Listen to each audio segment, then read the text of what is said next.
किसी गांव में एक गरीब किसान रहा करता था। कुछ बीघे जमीन ही उसकी कुल संपत्ति थी। उसी से वो अपना घर का खर्च चलाता था। अगर फसल अच्छी होती तो घर का खर्च अच्छे से चलता था, लेकिन अगर फसल खराब होती, मौसम खराब हो जाता तो फसल ना होने के कारण उन्हें कष्ट के दिन झेलने पड़ते थे। किसान बहुत मेहनती था। उसकी एक लड़की थी जो अब शादी के लायक हो चुकी थी और उसके लिए उन्होंने एक अच्छा सा वर भी ढूंढ लिया था। अपनी बेटी का ब्याह करने के लिए वो अपनी फसल पर ही निर्भर था। उसने इस बार बहुत अच्छी फसल लगाई थी और उसे पूरी उम्मीद थी कि ये फसल उसे अच्छी रकम देकर जाएगी। उसने गेहूं की फसल लगाई थी जो उस साल सबसे महंगी चल रही थी। किसान बहुत खुश था क्योंकि उसे लग रहा था कि अपनी फसल को बेचकर जो पैसे मिलेंगे उससे वो अपनी बेटी का ब्याह बड़े अच्छे से कर देगा।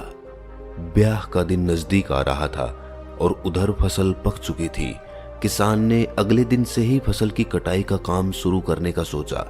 इसके लिए उसने 4-6 मजदूर भी कर लिए थे क्योंकि अकेले फसल को काटना बहुत ही मेहनत भरा काम था और पूरी फसल पक चुकी थी।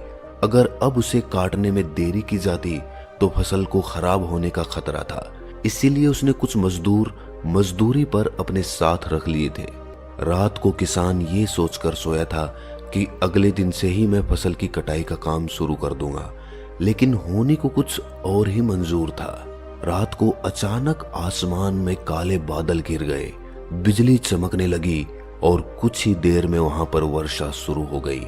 वर्षा होती रहती तो भी इतनी चिंता की बात नहीं थी, लेकिन वर्षा के साथ कुछ देर बाद ओले भी गिरने लगे, जिसकी वजह से पूरी फसल बर्बाद हो गई।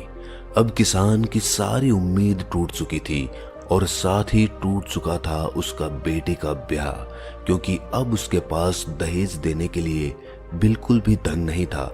वो अपनी बेटी का विवाह करने में भी सक्षम नहीं था क्योंकि पूरी उम्मीद उसने अपनी फसल से लगा रखी थी, लेकिन वो उम्मीद पानी और वर्षा के साथ बह चुकी थी।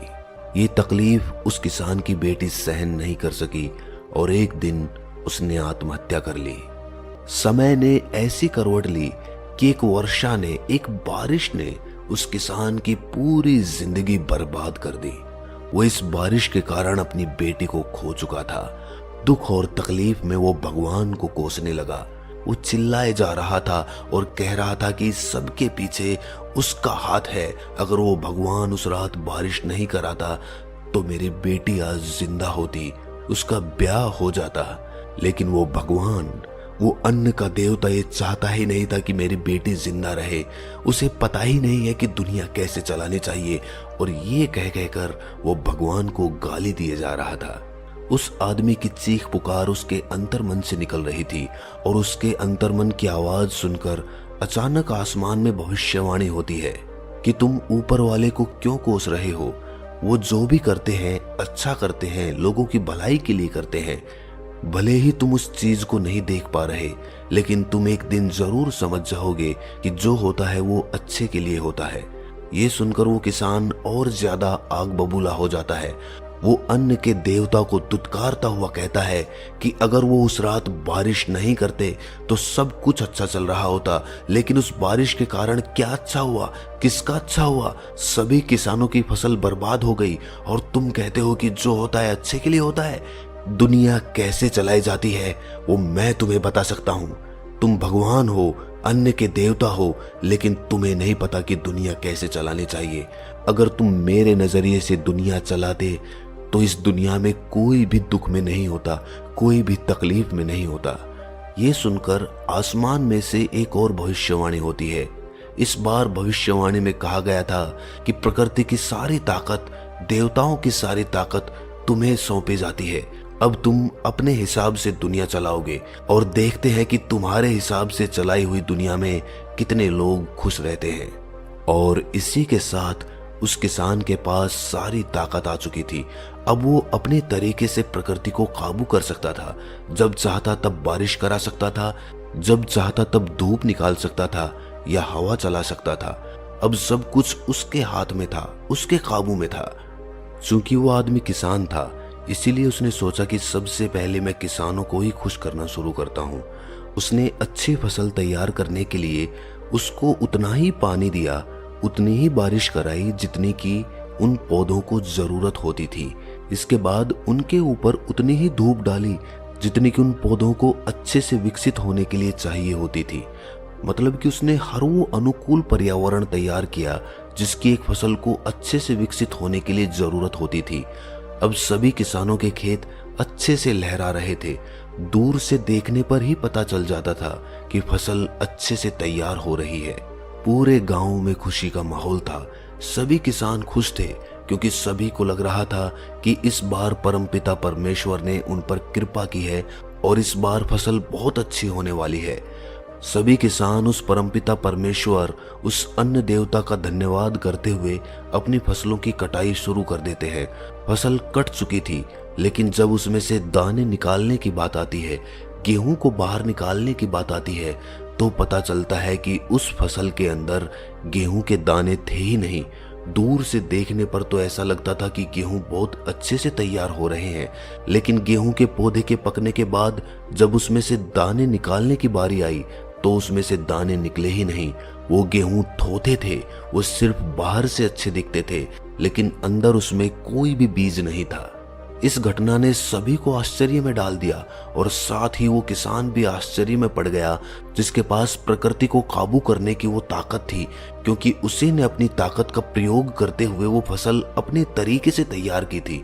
वो तो किसान था, वो तो जानता था कि फसल को कब क्या चीज देनी है, लेकिन फिर भी वो फसल दाने तैयार नहीं कर पाई। इस बात के लिए उसने प्रकृति को फिर से कोसना शुरू कर दिया और ऊपर से फिर से एक भविष्यवाणी हुई। भविष्यवाणी में इस बात का कारण बताते हुए बताया गया कि तुमने उन गेहूं के पौधों को हर वो जरूरत की चीज पेश की जो उनको चाहिए होती थी। तुमने उन पौधों के अंदर विषम परिस्थितियों से लड़ने की ताकत पैदा ही नहीं होने दी। उनको जो चीज चाहिए थी तुमने वही चीज उनके लिए बड़ी आसानी से पेश कर दी। अगर उसी चीज के लिए वो पौधे संघर्ष करते, उनकी जड़ पानी को खुद ब खुद नीचे खोजती, अनुकूल धूप की बजाय अगर कभी कभी वो छाया को भी सहन करते, तो उनमें वो ताकत पैदा होती, तो वो अपने अंदर बीज बना पाते। लेकिन तुमने उनको संघर्ष करने का कोई मौका ही नहीं दिया। उनके लिए बड़ी आसानी से वातावरण तैयार करते गए और जिसकी वजह से तुम्हारे वो गेहूं के पौधे बहुत कमजोर रह गए। बाहर से दिखने पर वो ताकतवर नजर आते थे, लेकिन उनके अंदर ताकत नहीं थी, वो अंदर से बहुत कमजोर थे। इस बात को सुनने के बाद किसान को एहसास हुआ कि जीवन में संघर्ष कितने मायने रखता है। संघर्ष ही होता है जो आदमी को अंदर से ताकतवर बनाता है। हमने अपने जीवन में देखा होगा कि जब भी हमारे ऊपर बुरा वक्त आता है तो हम भगवान को कोसने लग जाते हैं। हम सोचते हैं कि हमारे ऊपर ये बुरा वक्त क्यों आया, क्यों भगवान लोगों को दुख देता है। ये सवाल हम सभी के मन में उठता होगा। जब भी हमारा बुरा समय आता है तो ये सवाल हम सभी के मन में उठता होगा।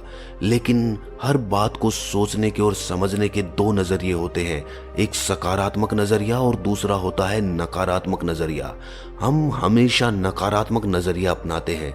सकारात्मक नजरिए से उस परिस्थिति को देख ही नहीं पाते, और जो समझदार और बुद्धिमान होते हैं वो बुरे वक्त में भी सकारात्मक बातें ढूंढ लेते हैं।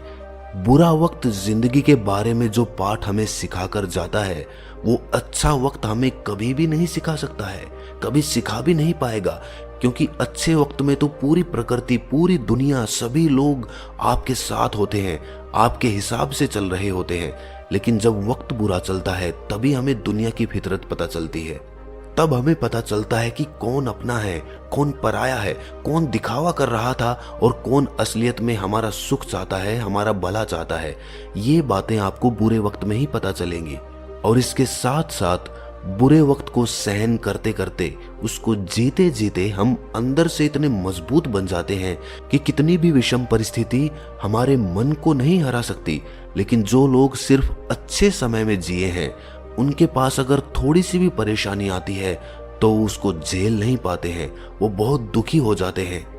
आपने देखा ही होगा कि जो बच्चे बहुत ज्यादा देखभाल में पले बड़े होते हैं वो बहुत कमजोर होते हैं। उनको जल्द सर्दी पकड़ लेती है, जल्दी ही वो बीमार हो जाते हैं और परिस्थितियों को झेलने की ताकत भी उनमें बहुत कम होती है। लेकिन वहीं दूसरी तरफ जिन बच्चों की अच्छे से परवरिश नहीं हो पाती, मतलब माँ बाप जो अपने काम की वजह से उन पर इतना ध्यान नहीं दे पाते, जैसे लोहार के बच्चे, बागड़ियों के बच्चे, भले ही वो बच्चे पढ़ाई लिखाई में कम हो क्योंकि उनके पास उतनी सुख सुविधाएं नहीं होती, लेकिन अंदर से, मन से, शारीरिक रूप से वो बच्चे बहुत मजबूत होते हैं। उन बच्चों को सर्दी या बुखार इतनी जल्दी नहीं पकड़ता जितना कि ठीक से देखभाल हो रहे बच्चे को पकड़ता है। वो बच्चे सर्दी के दिनों में यूं ही रेत में खेलते रहते हैं, लेकिन फिर भी उन्हें कुछ नहीं होता क्योंकि वो प्रकृति की विषम परिस्थितियों को झेलते झेलते अंदर से बहुत मजबूत बन चुके होते हैं। बुरा समय ही आदमी को जीवन की उच्चतम सीख दे सकता है।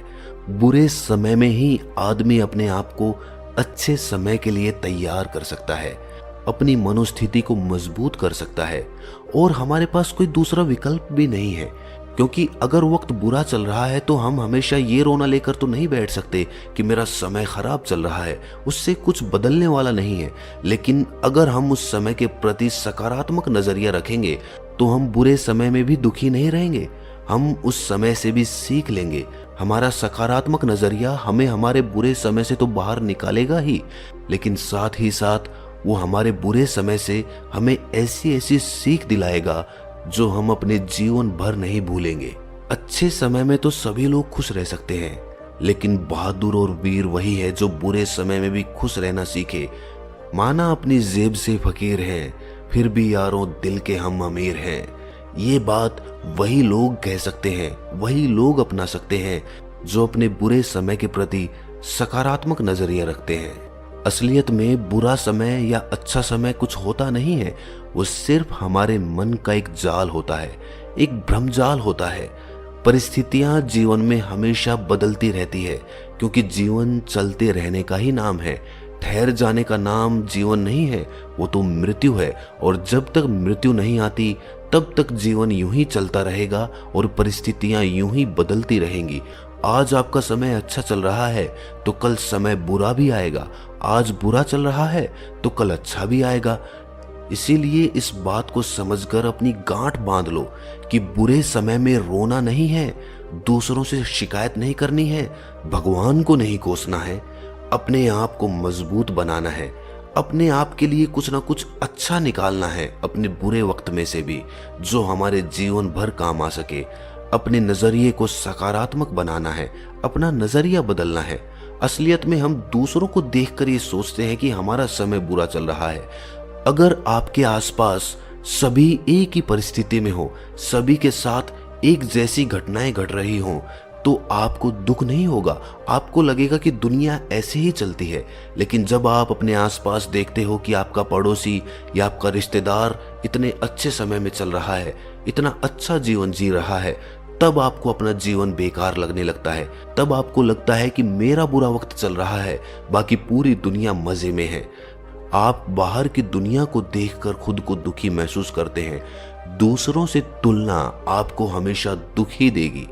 अगर आप किसी दूसरे से तुलना उसको आदर्श मानकर करते हैं, उस जैसा काम करना चाहते हैं, अपने जीवन में उसी की तरह आगे बढ़ना चाहते हैं, तब वो तुलना आपके लिए सकारात्मक हो जाएगी, तब वो आपको आगे बढ़ने की हिम्मत देगी। लेकिन वहीं दूसरी तरफ अगर आप ये सोचेंगे कि उसके पास इतना कुछ है और मेरे पास कुछ भी नहीं है, तो ये नकारात्मक तुलना होगी और ये आपको हमेशा दुख देती रहेगी, आपको चैन से नहीं जीने देगी। इसीलिए अपने तरीके से जीना सीखिए और समय चाहे कैसा भी हो, खुश रहना सीखें। आखिर में हम कुछ भी साथ नहीं ले जाएंगे, सब कुछ यहीं पर रह जाएगा। हमारे सुख, दुख, दर्द, पीड़ा, धन, रिश्ते सब यहीं पर छूट जाएंगे। कुछ नहीं जाएगा हमारे साथ हमारा आनंद जाएगा, हमारी परिपूर्णता जाएगी। अगर हमने ये जान लिया और पहचान लिया कि बुरा समय या अच्छा समय कुछ होता नहीं है, बस हमारे मन का ही एक जाल होता है, तो आप परिपूर्ण होकर जा पाएंगे। तो आप समझ पाएंगे कि ये सिर्फ एक ही सिक्के के दो पहलू हैं और इन दोनों पहलुओं में मैं एक समान हूँ। मेरे अंदर कुछ भी बदलाव नहीं है, मैं उसी आनंद में हूँ और उस आनंद को कोई हिला भी नहीं सकता, चाहे वक्त कैसा भी हो। जब ये समझ और ये समझदारी आपके अंदर पैदा हो जाएगी, तभी आप परिपूर्ण होकर ये दुनिया छोड़ सकते हैं, वरना तो आप इसी कश्मकश में, इसी मन के भ्रमजाल में फंसे रहेंगे। कभी खुश होंगे तो कभी दुखी होंगे। आप ये समझ ही नहीं पाएंगे कि सुख और दुख दोनों एक ही सिक्के के दो पहलू हैं। अगर आप सुख चाहते हैं, सुख की कामना करते हैं, तो दुख जरूर आएगा, क्योंकि एक साथ एक चीज कभी नहीं चल सकती। ये दोनों चीजें समानांतर चलती हैं। मजे में और आनंद में रहना सीखो। हम क्या लेकर आए थे और क्या लेकर जाएंगे? हम सिर्फ अपने कर्म करते हैं। उस कर्म का फल हमारे हाथ में नहीं होता है, और उस कर्म के फल की चिंता ही हमें सुख या दुख देती है। लेकिन अगर आप कर्म के फल की चिंता नहीं करेंगे तो आप हमेशा आनंद में जिएंगे, मजे में जिएंगे। तो दोस्तों, कैसी लगी ये कहानी आपको? कमेंट सेक्शन में जरूर बताना, और नोटिफिकेशन बेल को जरूर ऑन कर लेना सब्सक्राइब करने के बाद, क्योंकि जब भी हम कहानी डालेंगे तो आपको तुरंत पता चल जाएगा। क्योंकि हम ऐसी ही कहानियां डालते हैं जो आपके अंतर मन में बदलाव लाए, जो आपको अपने आप को समझने में मदद करे। तो ऐसी कहानियां तो सभी को सुननी चाहिए, सारी मानव जाति को सुननी चाहिए। अपने आप को समझने से बड़ा काम इस दुनिया में कोई दूसरा नहीं हो सकता दोस्तों। तो इसीलिए इस चैनल को सब्सक्राइब करके नोटिफिकेशन बेल जरूर दबा लेना। तो मिलते हैं किसी अगली कहानी में, तब तक के लिए अपना ख्याल रखें।